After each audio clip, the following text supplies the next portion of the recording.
morning. I'm calling this meeting to order at 10:02 a.m. I'm David Doe, Commissioner and Chair of the Taxi and Limousine Commission, and I'm joined by our Board of Commissioners today, Commissioner Sorrentino, Velasquez, Chan, Bader, and Kaufman. This has been an incredibly busy week. On Monday, I had the honor of testifying in front of the City Committee on Transportation and Infrastructure, and Commissioner Paul Bader was also there to testify in support and make his opinion known on some of the other bills that were presented in front of the committee. There were a lot of public comments about Intro 1000, and before we begin to today's hearing, I'd like to tell TLC officers out there that I hear them loud and clear. There are not enough places in this city for drivers to park and go to the restrooms. It's hard for non-drivers to truly understand how stressful this can be. To have to drive around desperately looking for a spot to work and park and to worry about being ticketed while you run to use the facilities. It's not something that anyone in any workplace should face. At TLC, we don't regulate the city's limited curb space, and there's a lot of competing interests when it comes to how we use it, for what purposes and for how long. But we have an advisory role, and I want drivers to know that we're actively working with the DOT to not only keep expanding the number of taxi relief stands and FHV relief stands, but to also get them in places where drivers can benefit them the most using data. Lastly, I'll just like to add that it's good to see a healthy amount of TLC drivers at Monday's hearing to make their voices count. I will now hand it over to General Counsel Ludo to take us through the agenda. Good morning. Commissioners, the first item before you are the minutes for the June 25th, 2025 Commission meeting. I will call a vote to adopt those minutes. All in favor of adopting the minutes, please raise your hand. Thank you. The vote is unanimous and the minutes are adopted.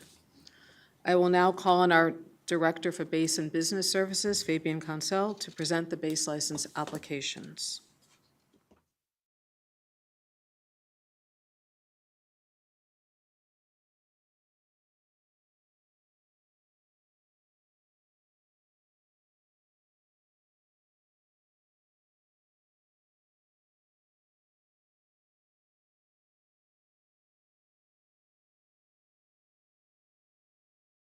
Thank you.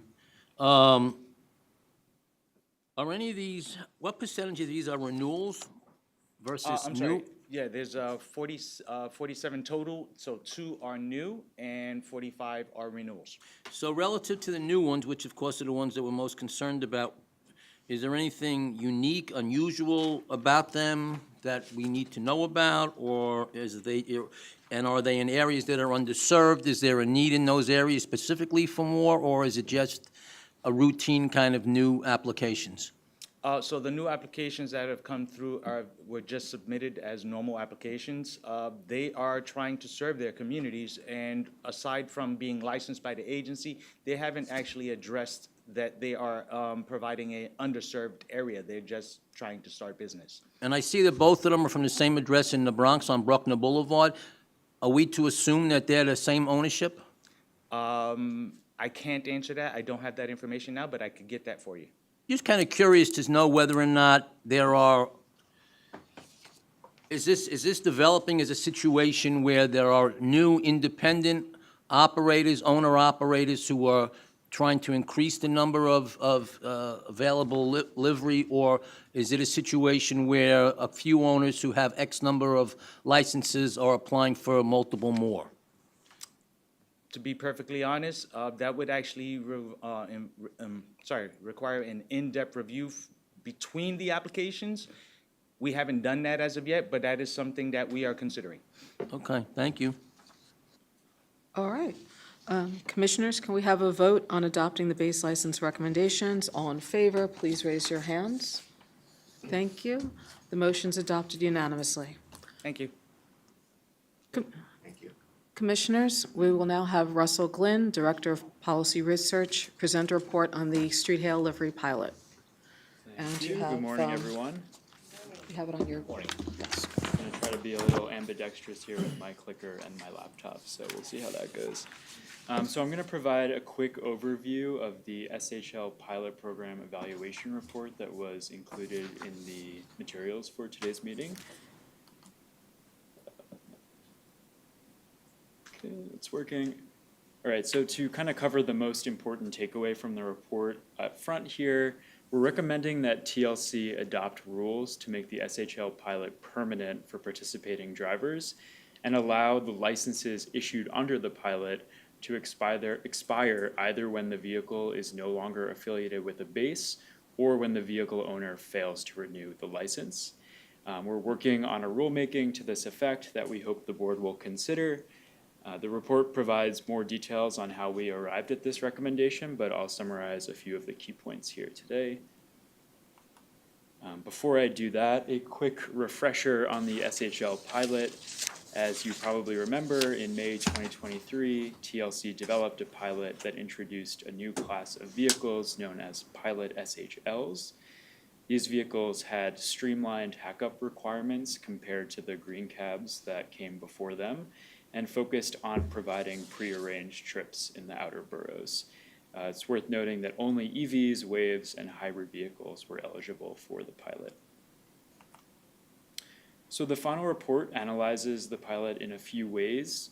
We looked at driver demand for the pilot SHL permits over the course of the pilot, as well as passenger demand for trips in pilot vehicles, and considered the impact of the new permits on the safety and composition of the overall for-hire fleet. In the report, we used TLC data to demonstrate that there's been a significant drop in driver demand for the permits over the course of the pilot.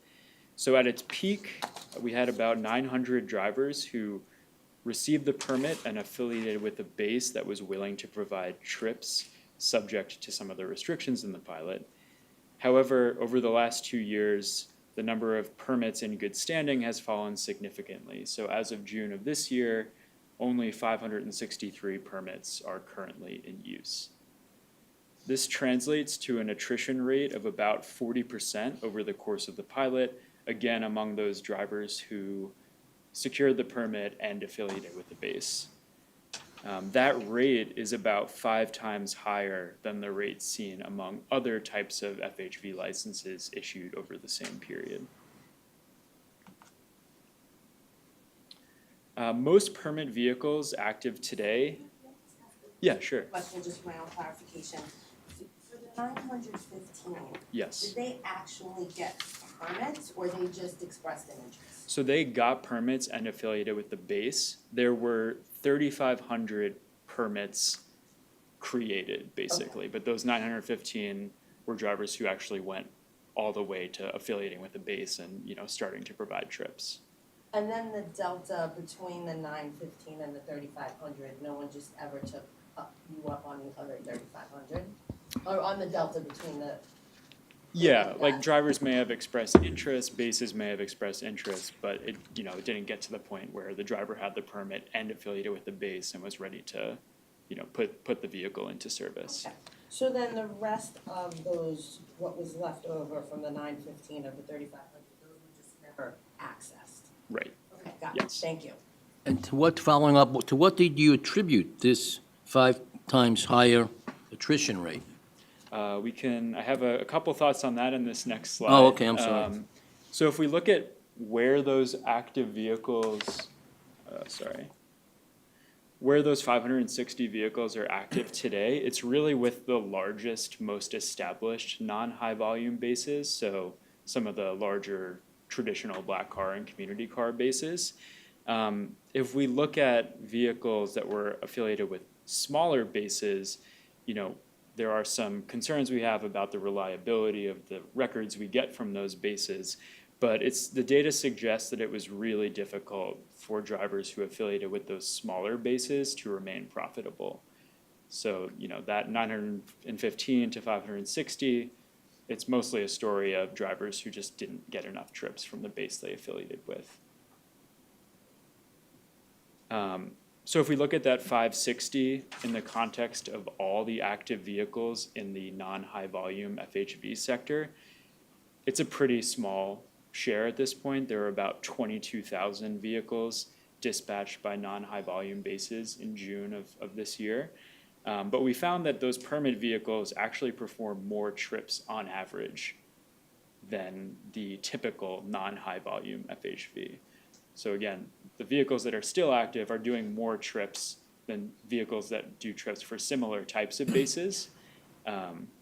If you look at calendar year 2024, the average pilot SHL that's still active did about 900 trips last year compared to about 500 for all other types of vehicles dispatched by those non-high volume FHV bases.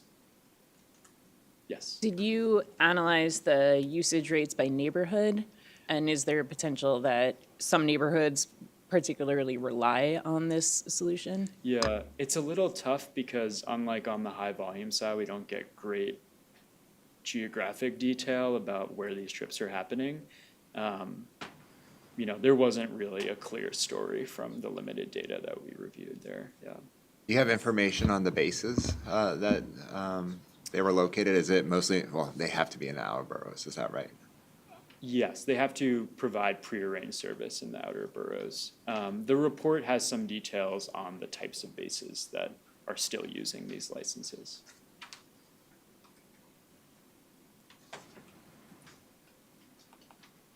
So sort of just to, bring together these two key points that I've hit today, there are fewer SHL permits active today than there were at the peak of the pilot, but they're clearly useful for some drivers and some bases.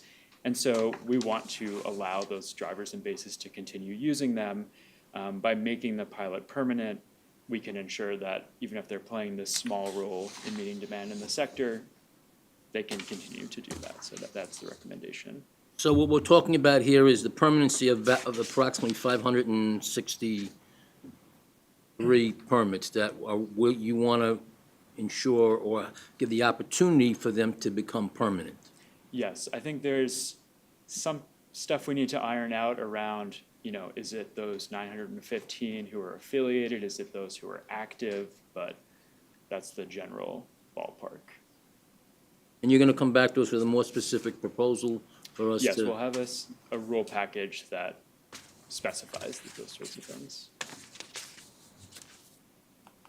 All right, any other questions before I wrap up? Just a quick follow-up to Commissioner Bader's comment. So by making a pilot permanent, are we freezing the number of permits, or can drivers still apply for new permits under what now would be the permanent program? I think only the drivers now participating are eligible. So yes, it will essentially be a freeze. Right. Thank you so much, Russell, and thank you to you and your team for doing a fantastic job. No problem. Thanks. Okay, Commissioners, we will now turn to item 6A on the agenda, the Cyclist Awareness Decals Rule Package. The proposed rules were published in the City Record on August 4th for public comment. We held a public hearing on September 3rd, and the public comment period ended on that date. On September 12th, the final version of the proposed rule was posted on our website and circulated to the Commissioners, along with the hearing transcript and all written comments that were received. Commissioners, may we move for a vote to adopt? All those in favor, please raise your hands. Great, the rule passes unanimously, thank you. Now we go to 6B on the agenda, the personal injury insurance coverage requirements rules package. The proposed rules were published in the City Record on July 29th. A public hearing was held on September 3rd, and then on September 12th, you received the final versions. Commissioners, can we move for a vote? All those in favor of adopting, please raise your hands. Commissioner Bader, yes. Okay. The rule is adopted unanimously. Next up, we have item 6C, the Wheelchair Accessible Vehicle Conversion Requirements Rule Package. Again, the proposed rules were published in the City Record on July 29th. The public hearing was held on September 3rd. September 12th, you received the final version. It was posted on our website. Commissioners, may we move for a vote? Please raise your hands to adopt. And the rules adopted unanimously. 6D on the agenda, the high-volume for-hire vehicle driver pay rule package. The proposed rules were published in the City Record on July 29th. Public hearing was held September 3rd, and on September 12th, the final version was posted on our website and circulated to you. Commissioners, may we move for a vote? To speak on this, if I Sure. might. We don't have a number of representatives here, but this is a very complicated issue. There was a lot of discussion about this at the hearing.